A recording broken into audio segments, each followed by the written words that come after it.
recurro en este vídeo a las dos respuestas oficiales dadas por la Iglesia en situaciones semejantes. La primera en Radio Vaticana, por boca del prefecto para la Congregación de la Doctrina de la Fe, Joseph Ratzinger, con ocasión de los atentados del 11S de las Torres Gemelas. La segunda, en tiempos del pontificado de Benedicto XVI, en la que la Secretaría de Estado, a petición suya y con aprobación suya, emitió 2 artículos en la Civiltà Católica y en el Observatorio Romano para salir al paso de la afirmación de un profesor que había afirmado en Radio María que el terremoto y el subsiguiente tsunami de Japón habían sido un castigo de Dios. Para el tema del coronavirus y si es o no un castigo de Dios,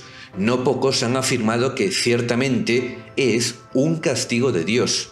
Los que afirman esto tienen normalmente 4 fundamentos desde los cuales emiten esa afirmación. Primero, porque es una afirmación abundantemente presente en la Biblia, no solo en el Antiguo Testamento, sino también en el Nuevo Testamento.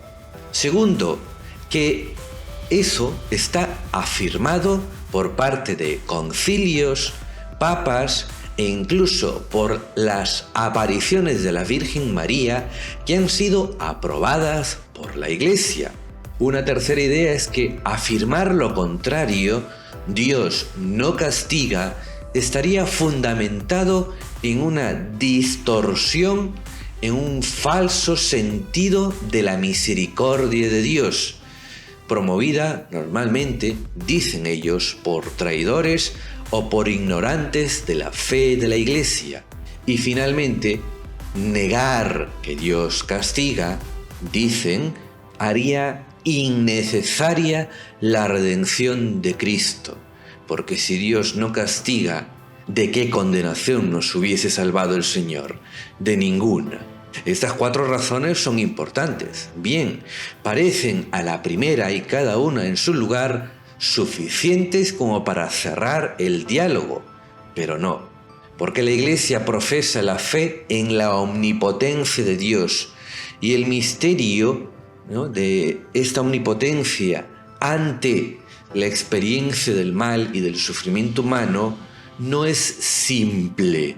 Si Dios Padre Omnipotente se hace cargo de sus criaturas, ¿por qué existe el mal? A esta pregunta tan apremiante como inevitable, tan dolorosa como misteriosa, no se puede dar una respuesta simple. El conjunto de la fe cristiana constituye la respuesta a esta pregunta. No hay un rasgo del mensaje cristiano que no sea, en parte, una respuesta a la cuestión del mal.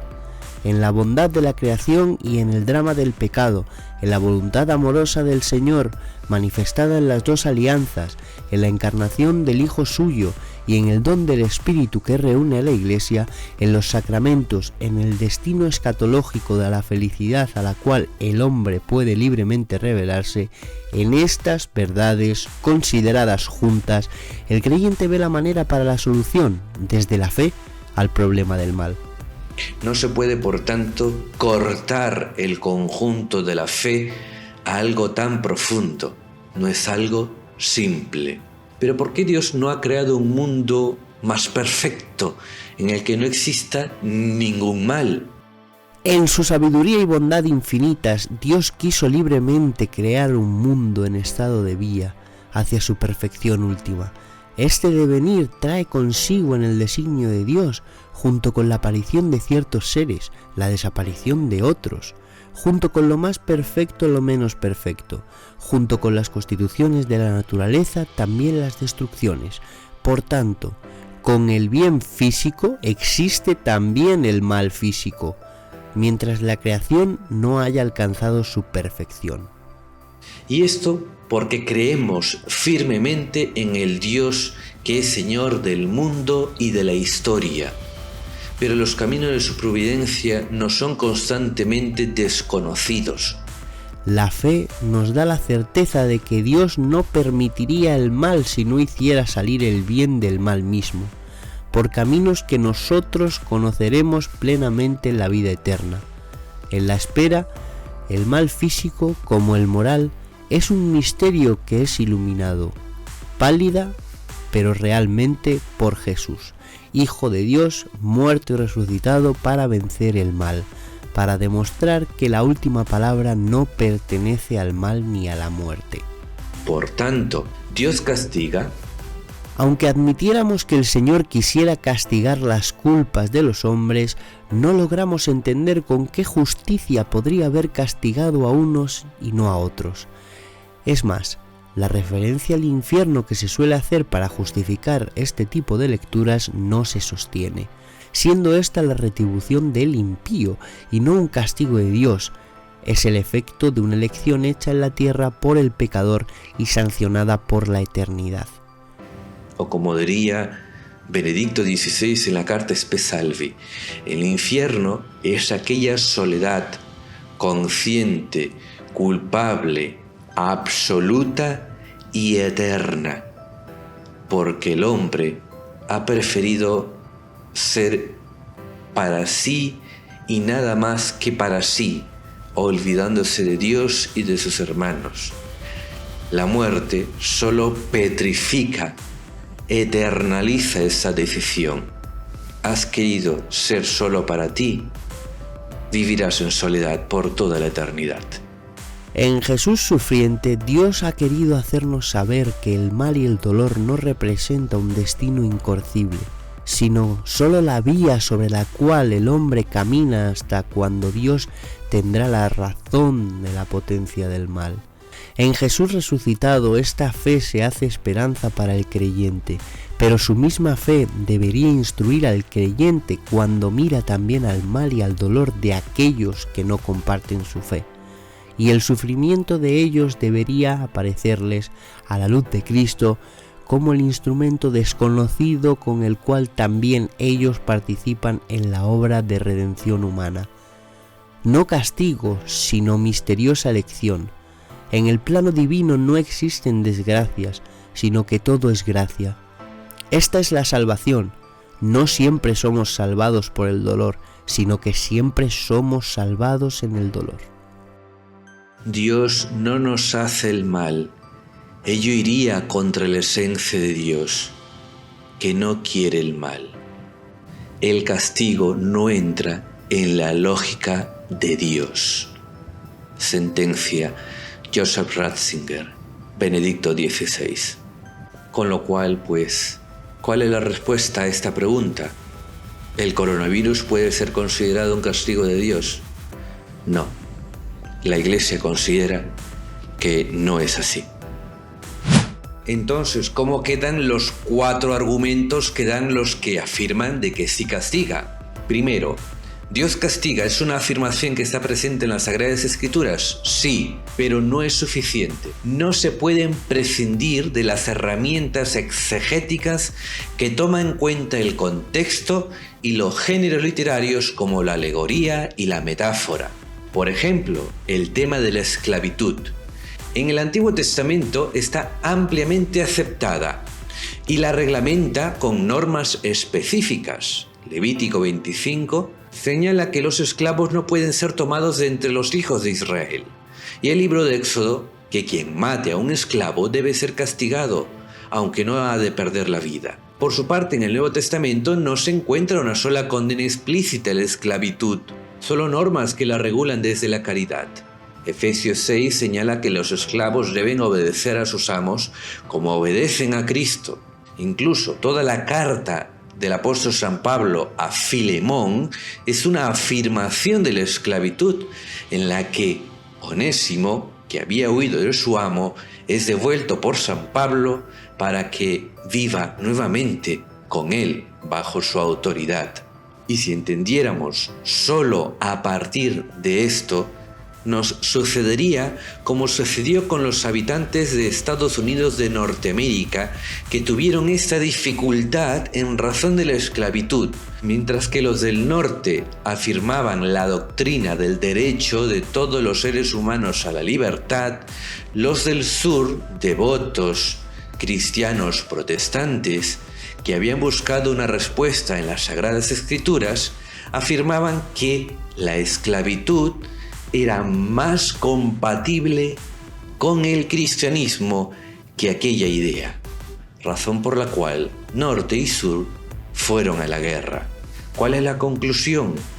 Apilar citas bíblicas del Antiguo y el Nuevo Testamento no bastan para entender la lógica de la espiritualidad cristiana, ni su visión de Dios, del hombre o del mundo.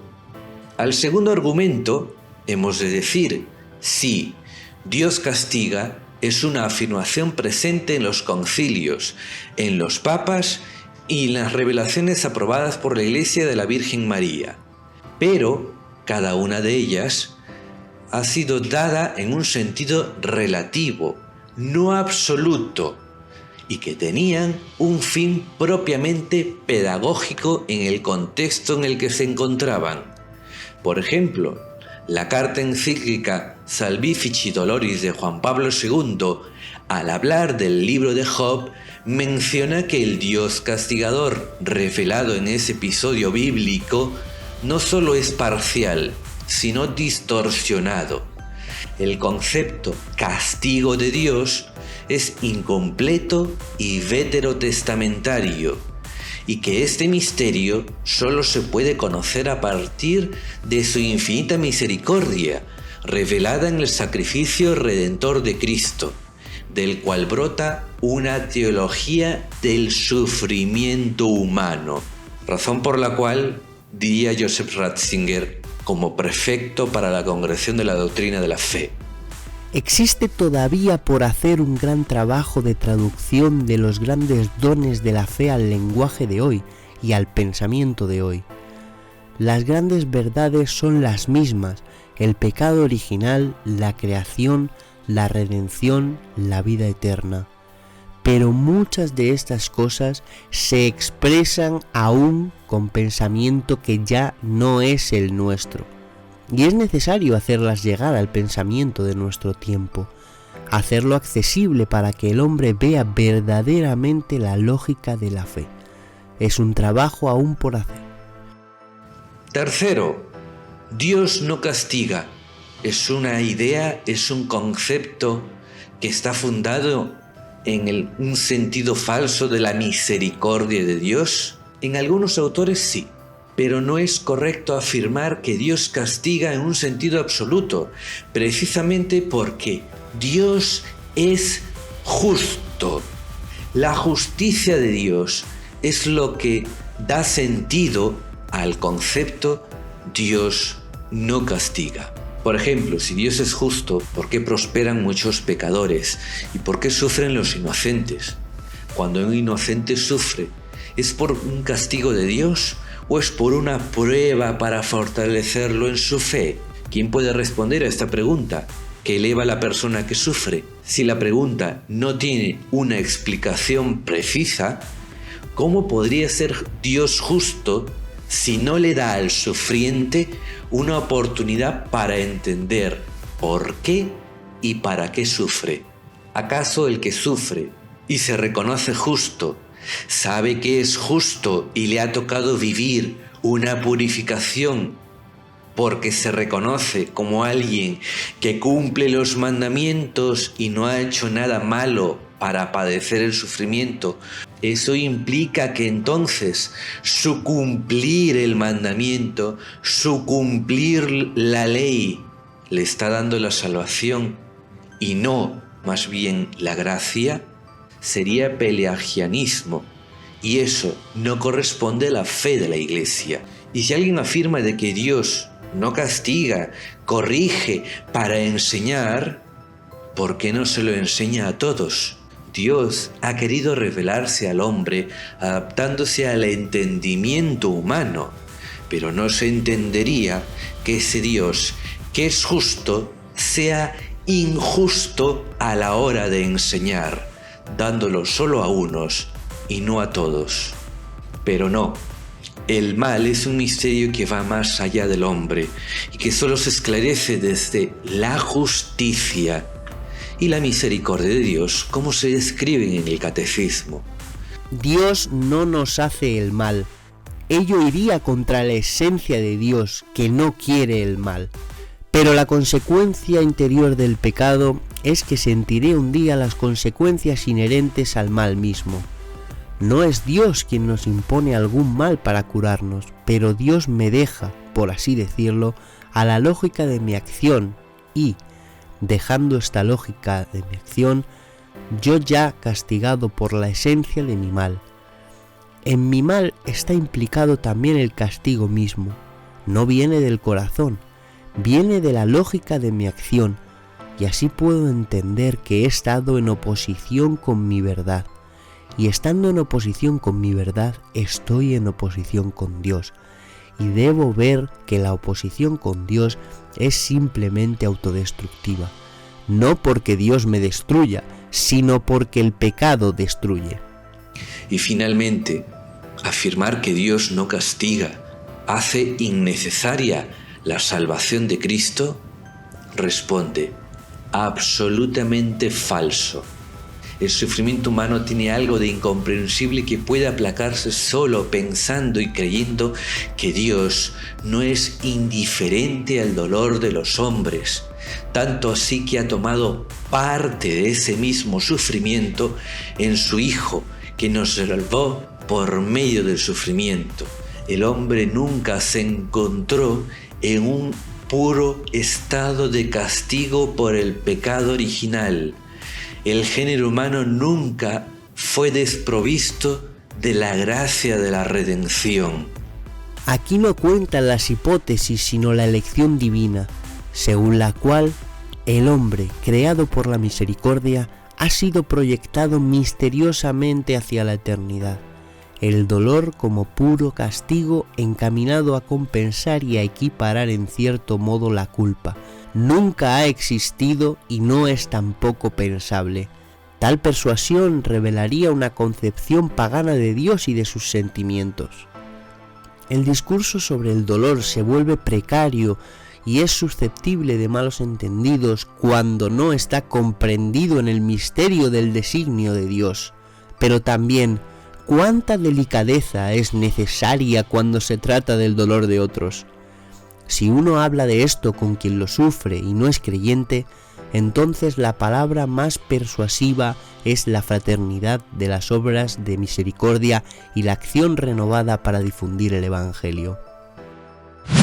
Esto es lo que os quería compartir. No es cosa mía. Es algo que en su momento Joseph Ratzinger, como prefecto de la Congregación para la Doctrina de la Fe, y luego Benedicto XVI por la Secretaría de Estado, quiso dar como respuesta a un mundo que sufre, a un mundo que no entendería nunca que esto proviene de un Dios que ha dicho de sí mismo que es amor. No que es amor y justicia y misericordia, no, es amor. Y eso es lo que de fondo está también en las palabras que ha dicho el Papa Francisco el día viernes 27 de este mes de marzo, en la oración pidiendo por el fin de la pandemia del coronavirus. Dios no castiga, el coronavirus no es un castigo. Vayamos por tanto con confianza al encuentro de este Dios que viene en nuestra ayuda. Non è il tempo del tuo giudizio, ma del nostro giudizio. Il tempo di scegliere che cosa conta e che cosa passa, di separare ciò che è necessario da ciò che non lo è. È il tempo di reimpostare la rotta della vita verso di te, Signore, e verso gli altri.